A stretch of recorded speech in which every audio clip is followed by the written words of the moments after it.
নমস্কার, নির্মল আনন্দে সবাইকে সুস্বাগতম।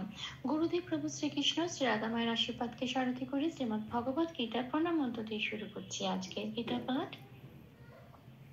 শ্রীকৃষ্ণ হৃদয়ং গীতা সংসার মালনাশিনীম জ্ঞানং ভুক্তিং মুক্তিদাত্রীম গীতা দেবীম নমস্তুতে। ওং নমো ভগবতে বাসুদেবায়। ওং নমো ভগবতে বাসুদেবায়। ওং নমো ভগবতে বাসুদেবায়। রাধে রাধে রাধে রাধে রাধে রাধে রাধে রাধে রাধে রাধে। শ্রীমদ্ ভগবত গীতা তৃতীয় অধ্যায় শ্লোক নম্বর 26। না বুদ্ধিভেদম জনয়েত অজ্ঞানম কর্ম সঙ্গিনম যোষয়েত সর্বকর্মাণি বিদ্বান যুক্ত সমাচরণ। আচ্ছা, এখানে প্রথম লাইনের প্রথম পাঠটুকু হচ্ছে নবুদ্ধি ভেদাম জনয়েত। এই শব্দটা থার্ড ওয়ার্ডটা অনেকটা বড়। এই জনয়েত অব্দি প্রথম পাঠে নেব, বাকি অংশটা দ্বিতীয় পাঠে নেব। আচ্ছা, এটা আমি বাংলায় বললাম, এবার দেখি এটাকে কিভাবে সংস্কৃততে উচ্চারণ করব। সেজন্য বাংলা হরফে প্লাস প্লাস দিয়ে সাজিয়ে নেওয়া হয়েছে। কিছু কিছু জায়গায় লাল দেওয়া হয়েছে, যে যে জায়গাগুলো লাল দেওয়া হয়েছে সেই সেই জায়গাগুলো চান্টিংয়ে চলনের সময় উচ্চারিত হবে না। ঠিক তার ওপরের প্যাকেটে যেগুলো দেওয়া আছে অক্ষরগুলো, সেই অক্ষরগুলোই উচ্চারিত হবে। আচ্ছা, এবার এই প্রথম লাইনের প্রথম পাঠটুকুর সংস্কৃত উচ্চারণটা দেখি। না পূর্ণরূপে উচ্চারিত হবে নটা। আচ্ছা, বুদ্ধি, এখানে বয় পেটটা কাটা আছে, বয়ের উচ্চারণ একদম বাংলা বয়ের মতো হবে। দয় একটা যুক্ত অক্ষর দ আগে আছে, হসন্ত লাগিয়ে অর্ধ দ করে আগের অক্ষর বয় হস্যর সাথে জুড়ে উচ্চারিত করলাম বুধ। ধীটা যেমন আছে তেমন পড়ে রইল। ভেদামে ভে আর অনুস্বর আছে শব্দের শেষে, সেজন্য ময় হসন্ত দিয়ে সেটা প্রতিস্থাপিত হলো ভেদাম, বুদ্ধি ভেদাম। আচ্ছা, তারপরে শব্দটা আছে জনয়েত। আচ্ছা, এখানে বলে রাখি এই জনয়েত জ্ঞানম, এই পুরো শব্দটার থেকে জনয়েত অব্দি যেহেতু ভাঙছি, সেজন্য দয় হসন্ত লাগানো হলো। দটায় ভাঙছি তো, দ মানে হচ্ছে দয় হসন্ত প্লাস অ, এই দুটো মিলে হয় দ। তো দয় হসন্তটা আমি এই পাটে লাগলাম, আর যে অটা পড়ে থাকবে সেটা আমি পরের পাটে নিয়ে যাব। তো এখানে জনয়েত অব্দি বললাম। এখানে যেহেতু দয় হসন্ত লেগে গেছে সেই জন্য এটা অর্ধ অর্ধদয়ের নিয়ম, সে আর দ বলে পূর্ণরূপে উচ্চারিত হতে পারবে না, আগের অক্ষর অন্তঃস্থিকারের সাথে জুড়ে উচ্চারিত হবে জনয়েত। এটা তাহলে প্রথম লাইনে প্রথম পাঠটা সংস্কৃত উচ্চারণ হচ্ছে নবুদ্ধি ভেদম জনয়েত। আসি পরের পাঠে। এই জনয়েদের যে দয় হসন্তটা প্রথম পাঠে চলে গেল, অটা পড়ে যাচ্ছে, এই অ থেকে শুরু করব এই দ্বিতীয় পাঠটা। অজ্ঞানাম কর্ম সঙ্গিনাম, এইটুকুনি আমার দ্বিতীয় পাঠ। তো অজ্ঞানামে এই শব্দটার শেষে অনুস্বর আছে, শব্দের শেষে অনুস্বর থাকলে 7 নম্বরে তালিকাভুক্ত করে দেওয়া আছে, ময় হসন্ত দিয়ে সেটা প্রতিস্থাপিত হয়ে যায়। তো এখানে শব্দটা অজ্ঞান নাম, এটা হলো অনুস্বরটা ময় হসন্ত দিয়ে প্রতিস্থাপিত হয়ে গেল। আসি পরের শব্দে কর্ম, ময় রেব আছে, 3 নম্বরে তালিকাভুক্ত করে দেওয়া আছে। রেব থাকলে বয় শূন্য রয় হসন্ত দিয়ে সেটা প্রতিস্থাপিত হয়ে যায়। বয় শূন্য রয় হসন্ত মানে অর্ধর, সেটা কয়ের সাথে জুড়ে উচ্চারিত হয় কর। আচ্ছা, মটা বলা হলো যে পূর্ণরূপে উচ্চারিত হবে কর্ম।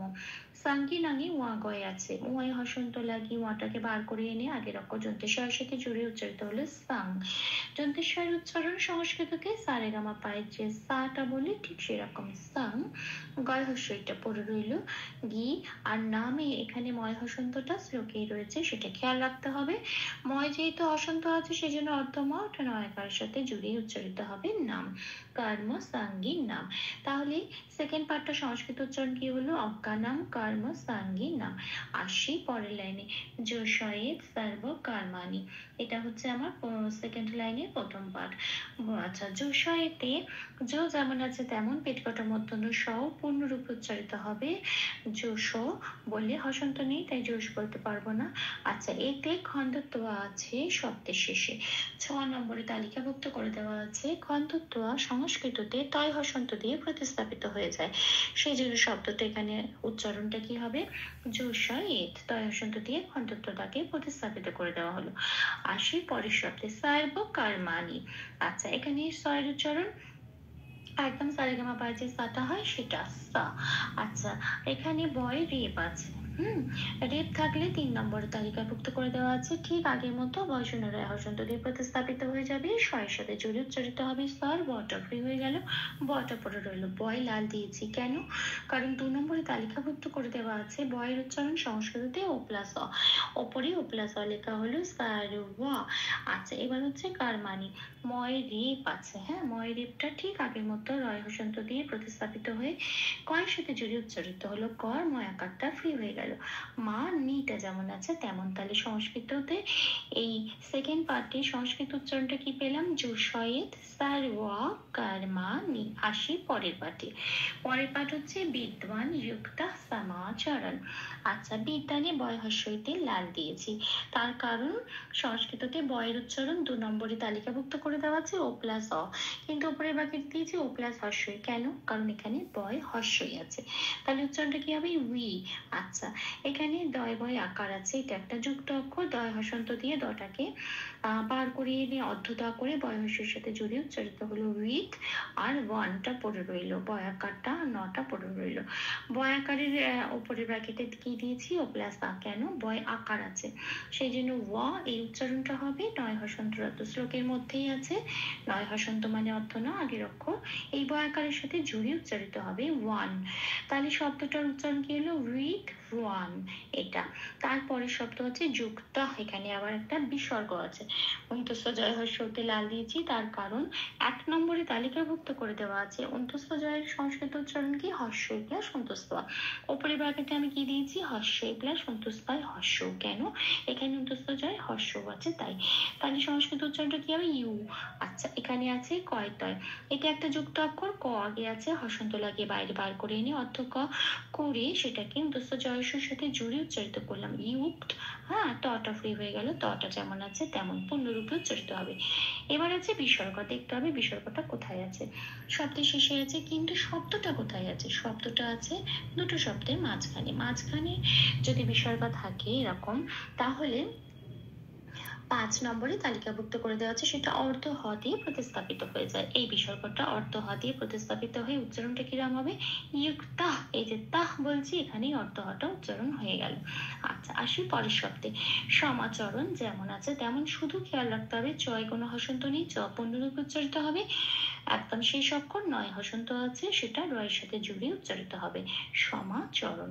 তাহলে এই পাঠের সংস্কৃত উচ্চারণ কি পেলাম, বিদ্বান যুক্তা সমাচরণ। ভুল দুটি ক্ষমা করে দেবেন। অনুশীলনী সুবিধার জন্য 3 বার করে চান্ট করে দেওয়ার চেষ্টা করছি।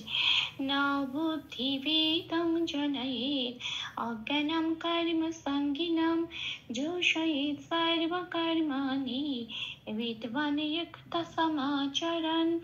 না বুদ্ধি ভেদম জনয়েত অজ্ঞানম কর্ম সঙ্গিনম যোষয়েত সর্ব কর্মাণি বিদ্বান যুক্তা সমাচরণ। না বুদ্ধি ভেদম জনয়েত অজ্ঞানম কর্ম সঙ্গিনম যোষয়েত সর্ব কর্মাণি বিদ্বান যুক্তা সমাচরণ। রাধে রাধে রাধে রাধে রাধে রাধে রাধে রাধে রাধে রাধে। তপ্ত কাঞ্চন গৌরাঙ্গীম রাধে বৃন্দাবনেশ্বরী বিশ্বপানুসুতে দেবী তাং প্রণমামি হরি প্রিয়ে। প্রভু শ্রাদ্ধাময় কৃপাদৃষ্টি আমাদের সবার উপর বর্ষিত হোক। ধন্যবাদ। আপনাদের উৎসাহ আমার অনুপ্রেরণা, আমার সকল ভুল ত্রুটির ক্ষমা প্রার্থনা প্রভুর চরণে অর্পণ করলাম। ওম কৃষ্ণায় বাসুদেবায় হরয়ে পরমাত্মনে প্রণত ক্লেশনাশায় গোবিন্দায় নমো নমঃ। ওম শ্রীকৃষ্ণ অর্পণমস্তু। জয় শ্রীকৃষ্ণ।